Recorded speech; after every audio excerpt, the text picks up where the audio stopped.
नमस्कार दोस्तों।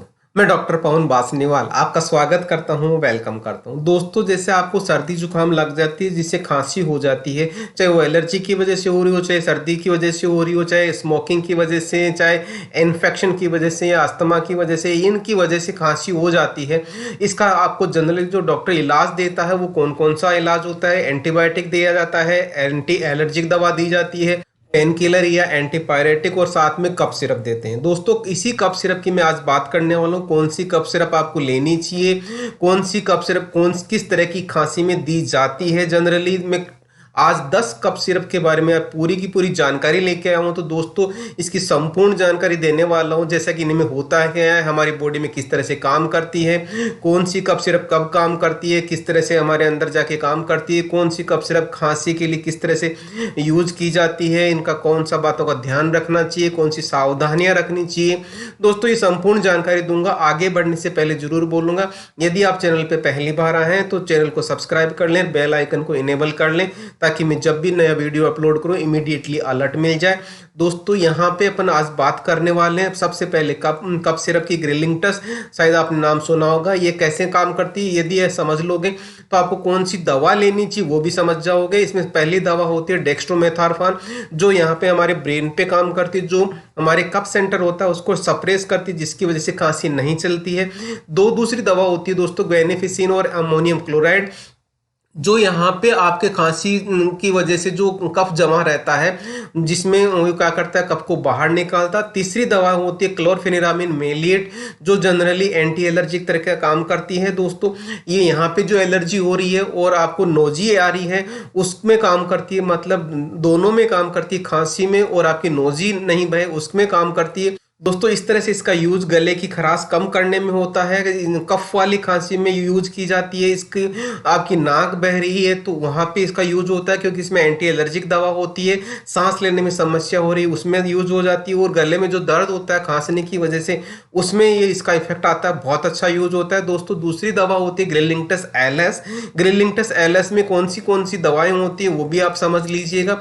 इसमें पहली दवा होती है दोस्तों लिवोसाल्ब्यूटामोल, जो यहाँ के को क्या करता है, डायलेट करता है, जिसको ब्रोंको डायलेटर कहते हैं, जिससे आपको खांसी कम चलेगी। गुएनिफिसिन और एम्ब्रोक्सोल हाइड्रोक्लोराइड क्या करते हैं, यहाँ से जो कफ होता है उसको कफ को बाहर निकालता है म्यूकोलाइटिक एक्शन से। तो दोस्तों, यहाँ पे दो तरह की चीजें हो गई। इसका जब यूज की बात आती है तो कफ वाली खांसी में स्पेशली इसका यूज किया जाता है। सांस लेने में समस्या कम होती है और साथ में गले में दर्द होता है, क्योंकि ये ब्रोंको डायलेटर की तरह काम करता है, मतलब अस्थमा में भी इसको यूज किया जा सकता है। इसी तरह से दोस्तों, तीसरी कफ सिरप आती है ग्रिलिंगटस बीएम, जिसको ग्रिलिंगटस बीएम के नाम से जाना जाता है। इसमें कौन कौन सी दवा होती है दोस्तों? टर्ब्यूटालिन सल्फेट होता है, जो ब्रोंको डायलेटर की तरह काम करता है, यहाँ की मसल्स को रिलैक्स करता है, जिससे ये चौड़ी हो जाती है पाइप नली। ब्रोमहेक्सिन म्यूकोलाइटिक एक्शन देता है, जिससे कफ को बाहर निकलने में आसानी होती है। दोस्तों, इसमें इस तरह से दो दवाइयां होती है। तो ये कहाँ काम आती है शायद आपको पता लग गया होगा। ये कफ वाली खांसी में इसको यूज किया जाता है, क्योंकि ये कफ को बाहर निकालता है ब्रोम। उसी तरह से सांस लेने की समस्या और जो गले में दर्द होने लग जाता है, इस तरह से इसको यूज किया जाता है। दोस्तों, चौथी कफ सिरप है ग्रिलिंगटस एल, जिसमें एक दवा होती है जो हमारे ब्रेन में कफ सेंटर होता है उसको सप्रेस करती है, जिसका नाम है लिवोक्लोपेरास्टिन फेंडिजोएड, जो हमारे ब्रेन में काम करती है, जिसमें एंटीटसिव की तरह काम करती है, जिसकी वजह से खांसी नहीं चलती। दोस्तों, इसका यूज होता है सूखी खांसी में यूज किया जाता है। स्पेशली बात कर रहा हूं जहां पे कफ नहीं आता हो पेशेंट को, उसी दम में इसको यूज किया जाता है। दोस्तों, फिर आता है एक कॉफलेट नाम का सिरप, जो पूर्ण तरह से आयुर्वेदिक होता है। दोस्तों, इसमें किस तरह से काम होता है, इसमें खांसी होती है, जो एंटीटसिव और इम्यूनोमॉड्यूलेटर की तरह काम करता है, मतलब इम्यूनिटी को बढ़ाता है। दूसरी होती है इसमें दोस्तों मुलेटी, जो गले की जो खराश होती है उसको बहुत अच्छा प्रभावी तरीके से कम करती है।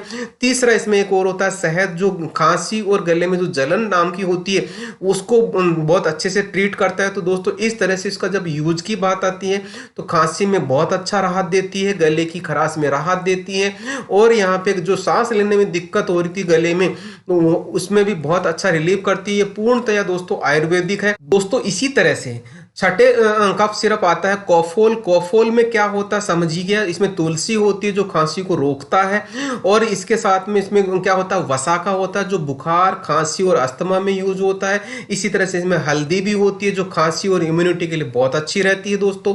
साथ में सौंठ रहती है जो सूजन कम करती है, मतलब यहाँ का इन्फ्लामेशन कम करती है।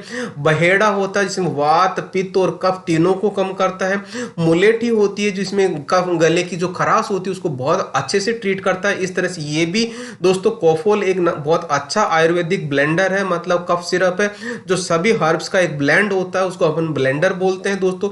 ये एक तरह से बहुत अच्छा होता है दोस्तों। ये सूखी खांसी और कफ वाली खांसी दोनों में काम करता है, मतलब दोनों में प्रभावी होता है, जिससे गले में राहत मिलती है और गले में जो सूजन हो रही थी उसमें भी बहुत अच्छा रिलैक्स देती है। तो इस तरह से ये बहुत अच्छे तरीके से खांसी को कंट्रोल करती है। दोस्तों सातवीं कफ सिरप है बेनाड्रिल। बेनाड्रिल की जब बात आती है तो इसमें डाइफेनहाइड्रामिन हाइड्रोक्लोराइड होता है जो एंटी एलर्जी की तरह काम करता है, जो रनी नोज के लिए बहुत अच्छा रहता है।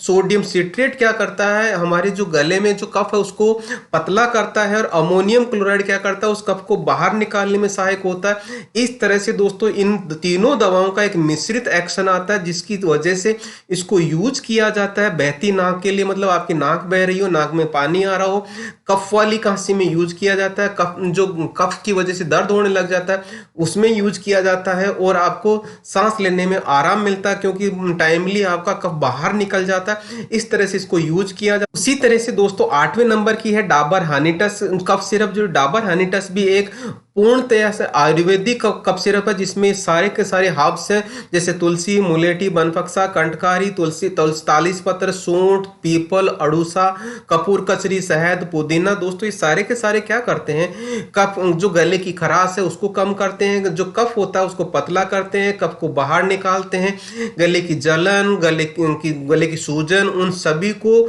में राहत आती है और खांसी को रोकता है, जिसकी वजह से खांसी, गले की खराश और सांस फूलने जैसी बीमारियों में बहुत अच्छी लाभदायक होती है दोस्तों ये कफ सिरप। और उसी जिस तरह से दोस्तों इसमें बहुत सारे हर्बल्स होते हैं जिससे आपकी इम्यूनिटी भी बूस्टअप होती है, जिससे आपको बहुत अच्छा फायदा मिलता है। जब अपन बात करते हैं इसके यूज की तो खांसी में बहुत अच्छा आराम देती है, जिस इन सभी हर्ब्स की वजह से गले की खराश में राहत मिलता है, और गले में जो सांस लेने में दिक्कत हो रही थी दोस्तों उसमें अच्छे से काम करता है। तो ये हो गया आपका डाबर हनीटस। दोस्तों 9 और 10 नंबर पे दो दवा है इसमें, जिसमें अस्तालिन और लिवोलिन दो तरह की कफ सिरप है। इन दोनों को मैं एक साथ बताता हूँ। अस्तालिन में दोस्तों साल्ब्यूटामोल होता है और लिवोलिन में लिवोसाल्ब्यूटामोल होता है। दोनों दवाएं एक ही काम करती है। जो हमारी ब्रोंकस होती है ये वाली, उसको क्या करते हैं, डायलेट करते हैं। इसका मतलब ब्रोंको डायलेटर की तरह काम करता है, जिससे आपको सांस लेने में आसानी हो जाती है और कफ बड़ा आराम से निकल जाता है। इस तरह से सांस घबराहट और सांस फूलने की जो प्रॉब्लम थी उसमें आराम आता है। इसी वजह से इसको अलग अलग तरीके से यूज किया जाता है। जैसे आपको गले में आराम मिलेगा क्योंकि आपकी जो गले की सिकुड़न हो गई थी वो अब बाहर हो गई, मतलब चौड़ी हो गई, खांसी में आराम आता है।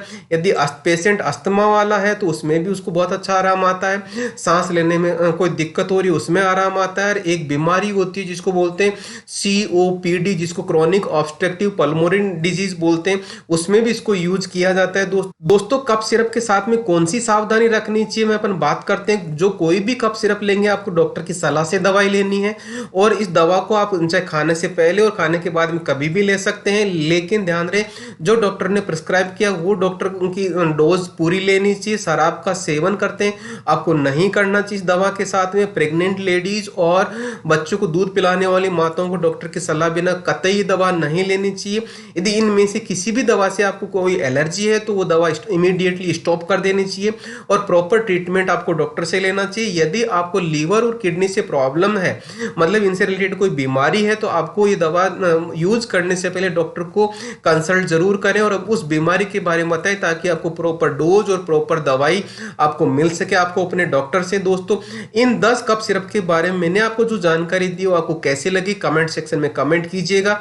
यहाँ पे एक बात जरूर कहूंगा लास्ट में, आपने को जो भी दवा लेनी है डॉक्टर की सलाह से लें, और दवा जो ले आपको फार्मासिस्ट की शॉप से ही लेना है, जो जहाँ पे आपको उस दवा की पूरी जानकारी मिलेगी। दोस्तों अभी भी आपने चैनल को सब्सक्राइब नहीं किया, चैनल को सब्सक्राइब कर लें, बेल आइकन को इनेबल कर लें और जितना हो सकता है इस नॉलेज को आप शेयर करें। दोस्तों यदि आप ये काम सपोर्ट करना चाहते हैं तो थैंक्स का बटन दबाना ना भूलें। दोस्तों इसी के साथ मैं आपको बहुत बहुत धन्यवाद देता हूँ। Thank you once again.